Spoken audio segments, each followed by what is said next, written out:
Immortals of Aveum has a lot of promising elements, a well-crafted world with great lore and fast first-person shooter gameplay, but it has so many strong features, then why is it getting mediocre scores? Let's see if Immortals of Aveum is worth your time. Immortals of Aveum stars Jack, an orphan trying to survive in the lower body of a bridge turned into a home, alongside with his sister Luna and other adoptive siblings. They make ends meet by stealing things, but things are about to take a turn for the worst. The Everwar, a constant sea of conflicts, is looking for more recruits, and Luna is looking to join. Unfortunately, one of the warring factions, the Rasharnian, attacks Jack's home, kills his family, and now he joins up with the Lucium army for revenge. After 5 years of grueling training, he's looking to join the Immortals, the best of the best. After accomplishing this, he learns that the war has a lot more layers to it than he first expected, and the world he thought he knew is much different than he could have possibly fathomed. The lore of Immortals of Aveum is well crafted and has a lot of great features to it, such as magic being a natural resource that many are born with and use commonly for basic things. Not everyone is born with magic, and those without it are called lightless. I'm not trying to touch too heavily on spoilers, but the way the writers incorporated magic and the people of this world is extremely well done. You learn how it's recycled similar to other natural resources, and it comes with consequences, along with other factions within this world who use magic in different ways that create new spells that others may find strange, highlighting how different people use this resource in special ways, alongside those without magic and how they are born, and the conflict cycling back to the war, the world's current calamity that affects everyone, and many more elements that I unfortunately can't touch on without going into spoilers. The characters you'll encounter highlight this by showcasing racial tensions, stereotypes, and blood feuds. They act like ordinary people who are attempting to do what they think is best for their people, but also have personal investments. Jack in particular, despite hating the Rasharnians for killing his family, won't kill unarmed soldiers from that faction because he treats people on individual aspects and still has a sense of honor to himself, but at the same time will lash out of anger when dealing with conflicts that personally affect him. The same goes for many characters. Kirkin, who recruits Jack into the Immortals, is the leader and is fair but is ruthless in her campaign. She will never accept anything but complete victory, but she does show a great deal of care for what is going to happen. She has more of a foresight for future events, but will often act out of irrational belief for the sake of her own pride. Zendara is another immortal who refuses to show any type of weakness but deeply cares for her allies even though she doesn't fully show it. And Devyn, another immortal, can be racist at times but will admit his own mistake and will go above and beyond for the call of duty, even protecting those he believes are inferior because it's the right thing to do. He kind of shifts his perspective over time where he starts to realize his stereotypes aren't exactly sound and that he should start to think things differently. He grows as a character just like most of these characters. Unfortunately, the main villain of the story takes a huge fumble. Named Sandrakk, he leads the Rasharnian army and could have been written better to be a tough but understandable villain, such as he's doing this for the sake of his own people and will go to any means, but the first real interaction sets the pace for him. Right from the start, he's instantly pegged as a pretentious, narcissistic tyrant who wants power for himself, and nothing he can say after you meet this initial character can overshadow this because it just presents him in this way so profoundly. It's a shame because he had potential to create the classic duality of war, that everyone thinks they're the hero and the evil deeds they commit are necessary. It could have been shown in the beginning of the game that this feature was implemented by showing that his soldiers won't kill innocent people, but unfortunately he just comes off as tyrannical. Fortunately, the story does hit all the markers of a great adventure. It introduces many colorful characters, interesting twists, betrayals, and a solid ending that leaves room for a sequel. However, that information for a sequel is hidden among optional collectibles that many players will likely miss. The game makes a large portion of the narrative optional either through the game's excellent journal that categorizes everything or speaking with your allies. It's a lot of information at times, but without it, you'll likely feel lost of why certain characters have these motivations. However, some characters like the Assassin Hauser, which I personally wish had more screen time, are definitely given the sideline once you meet them one time in the game for more significant characters, with you ending up not even having to interact with them unless you personally seek them out. In fact, there are achievements linked to finding and talking to these characters, even though the game doesn't allow you to do it through the game's mainline story. So it shows that even the game developers knew that they had to push these characters to decide for the mainline story. Even so, the story is well paced, so you don't feel like it's rushing through things, but at the same time doesn't waste your time on things that are unimportant. Everything within the narrative plays a purpose, and by the end you'll feel like there's a solid connection between the characters and the story that unfolded right till the end, with stuff still being left untouched for possible sequels to bring in new elements that the player can engage with. Immortals of Aveum is a first-person shooter with magic. At first, it may seem that it may have the comical elements of fantasy magic when it comes to combat, but they never shy away from the gruesome reality of you burning people alive or stabbing them with their bracers or doing really drastically violent things with these magical abilities that you have. You have access to 3 types of magic, such as blue for force, red for chaos, and green for healing. It's easier just to call them blue, red, and green for the sake of consistency, so that's what I'm going to do here. Each of these sets have their own talent tree with unique abilities and tools linked to them. You can cycle between these magical schools using the sigils, which are elaborate bracers that you wear on your right hand, that you can upgrade to find more powerful tools, or by investing resources such as gold and other elemental magical abilities that you get within the game. Not all sigils act the same, with some offering unique attack patterns such as a charge shot or increased rate of fire for some of the bracers. The totems are unique items linked to magic, such as a grappling hook, a vial that shoots green goo that slows down enemies and objects, and a medallion that cancels out magic and causes it to explode. Further customization includes 2 rings and another bracer, all of which can be upgraded as well using the resources that you gather through the game. The combat itself is fast-paced, with you shifting between each of the magical forms to complement the combat situation and use the totems effectively. Some enemies are vulnerable to certain types of magics, create shields, or can support one another with regenerative spells or shielding. You also have access to a shield that has a limited amount of damage that it can sustain before breaking, but the main focus is to manage the field using your spells and special techniques. The most powerful spells are on a cooldown and require mana to use, which can be replenished using a crystal similar to your health, which is not regenerative. You have to use a crystal in order to heal yourself as well. You can upgrade the number of crystals you can hold, and you can find them littered throughout the environment or dropped by enemies, so you have a constant supply. For the most part, they are limited though. Your final big spell is a rechargeable beam that does heavy damage and serves as your limit break for tough situations, easily wiping out large chunks of health for tougher enemies or completely eviscerating smaller enemies. As for the talents you'll obtain, they work like a traditional leveling system. You'll earn experience and gain ascension points, which are basically experience points, to invest into one of 3 talent trees.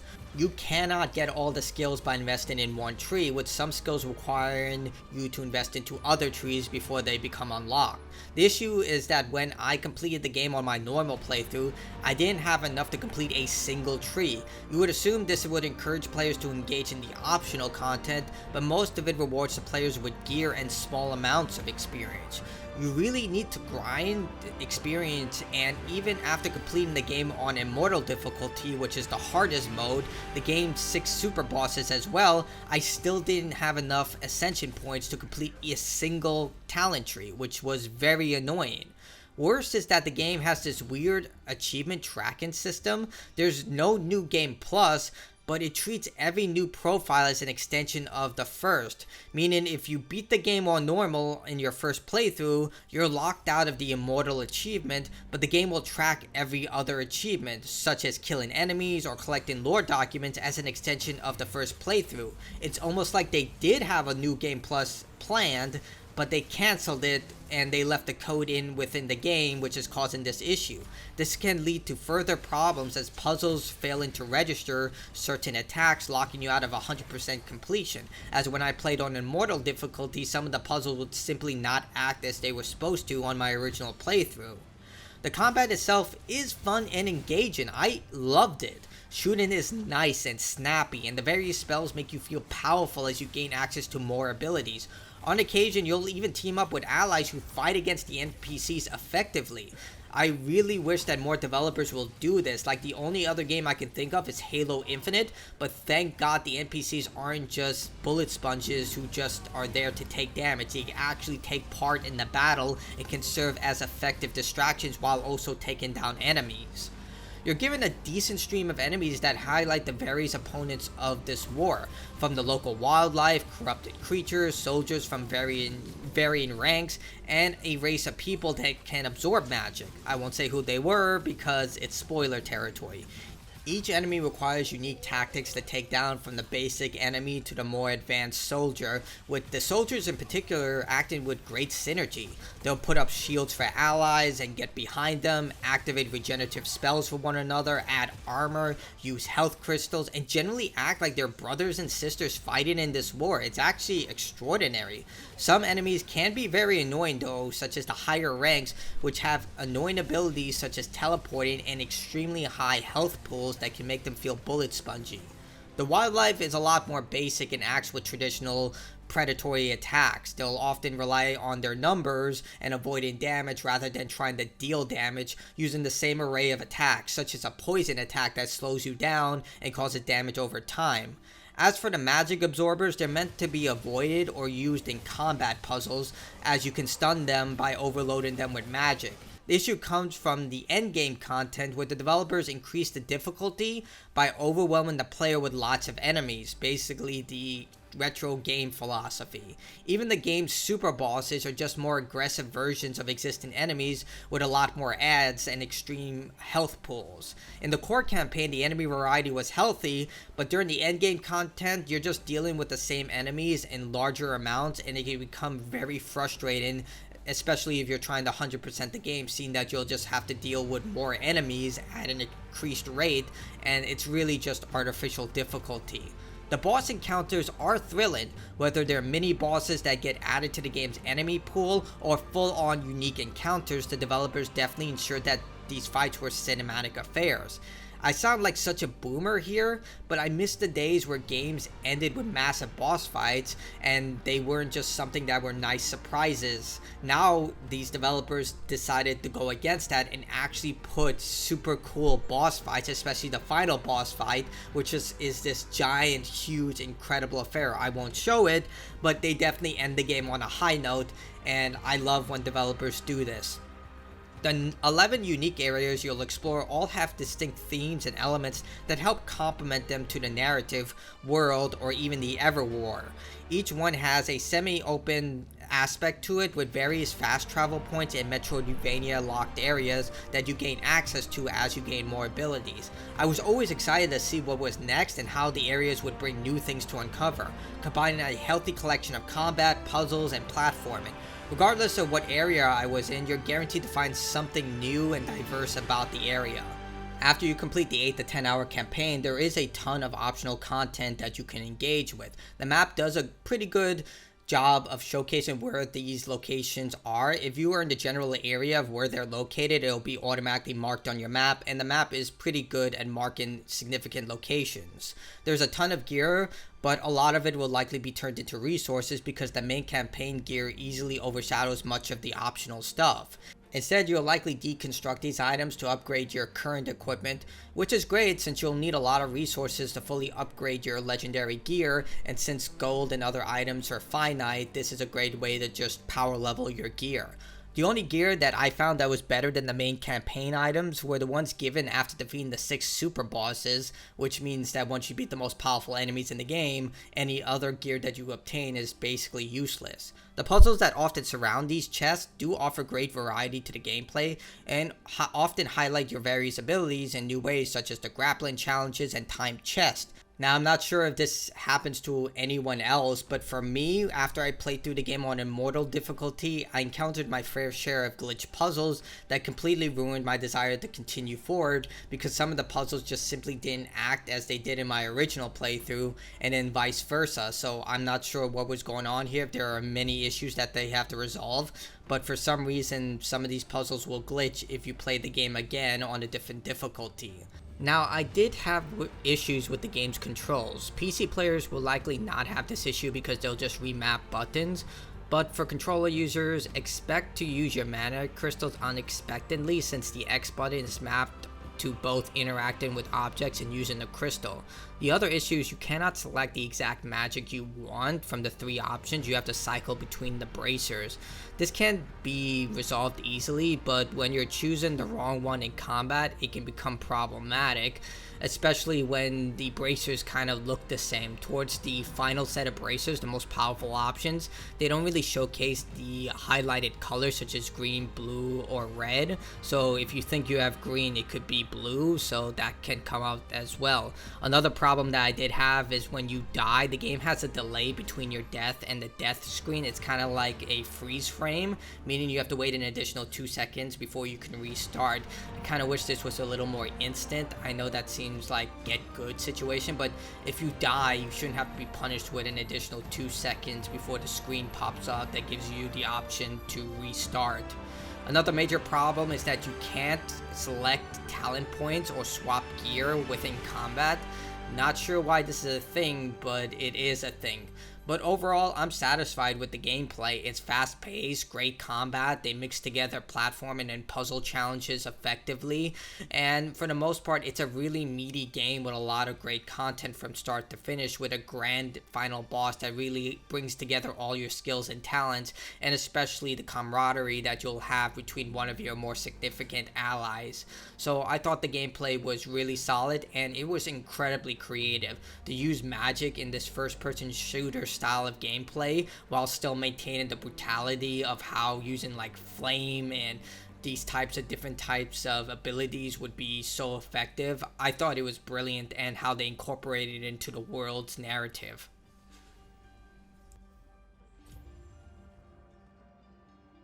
But perhaps the best features of Immortals of Avalon is the presentation.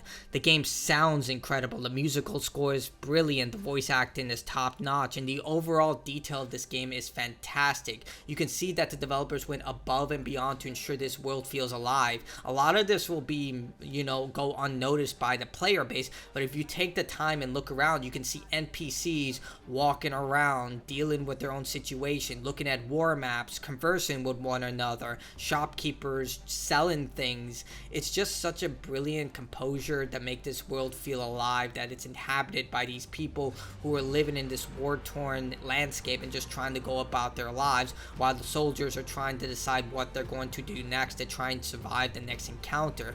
Battlefields are littered with soldiers either trying to go onto the battlefield to fight, the medics are healing people with green magic. All of it just comes together and feels alive and brilliant. Some open worlds can feel bland and uninspired, but here you definitely see that the visual presentation team wanted to ensure that everything has a place. The opening level, when you're going through the streets, you can see vendors, you can see advertisements, you can see wanted posters, you can see everything that just makes it feel like this world is living and breathing. Even the optional collectibles complement it. Some of this will include wanted posters of people who are necessarily wanted by the police, even complementing your own background.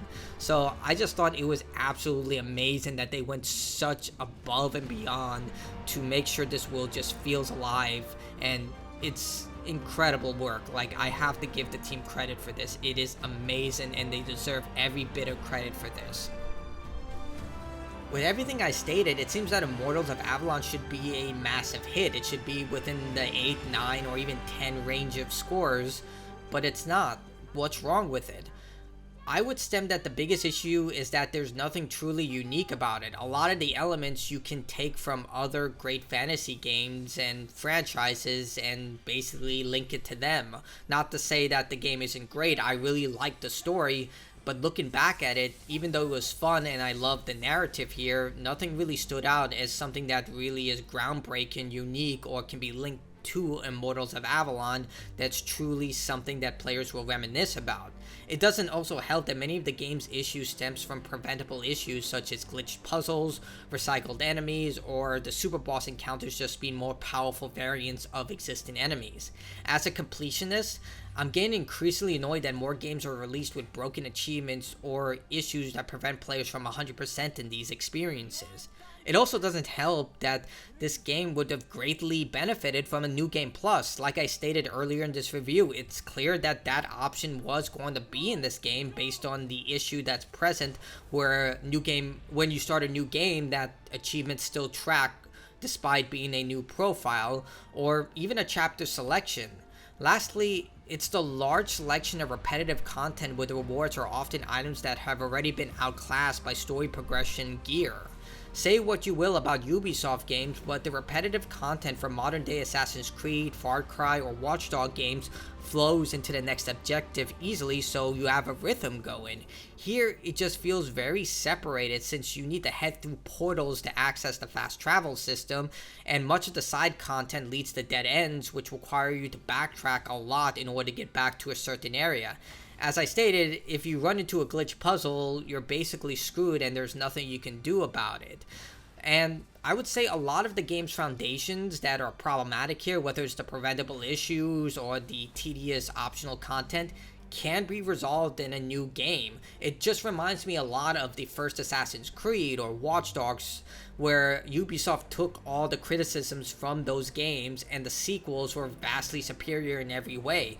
Assassin's Creed 1 had a lot of repetitive issues with the game. The world was it had so many tedious cycles to it, but when Assassin's Creed 2 came out, they resolved almost every single problem with that game. Same thing for Watch Dogs 1. It had the same issues, a lot of tedious content that was very uneventful, but then Watch Dogs 2 came out and they resolved almost every single issue within that game. Granted, they went back to it in Watch Dogs 3, which is Watch Dogs Legion, but yeah, I can see that the developers taking all the criticism that's here and making a much more refined experience if they decide to get Immortals of Avalon 2 greenlit by EA. I think there's just so much potential here, and it has a lot of things that really just comes down to first game fatigue, where they see what works and what doesn't, and they can refine it for the next game. Overall, it's still an amazing game despite all these problems.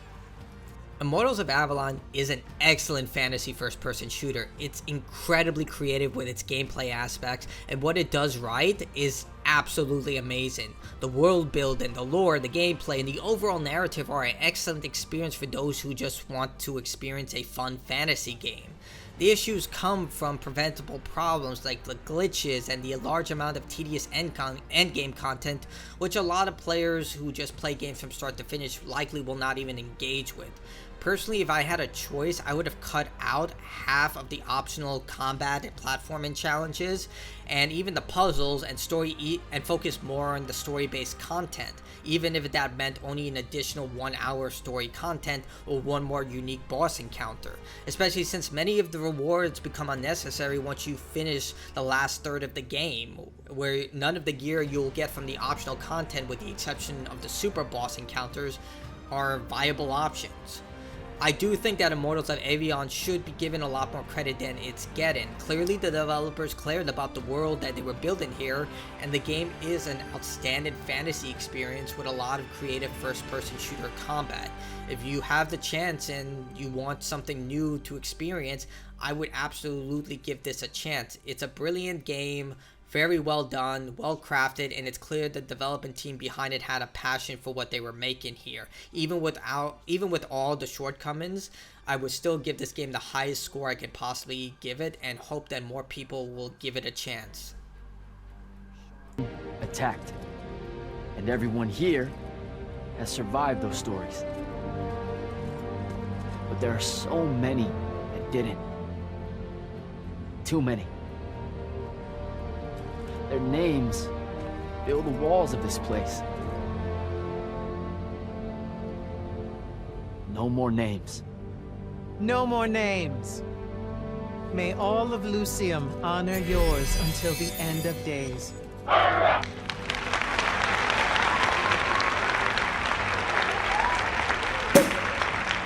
Wow. Bottoms up.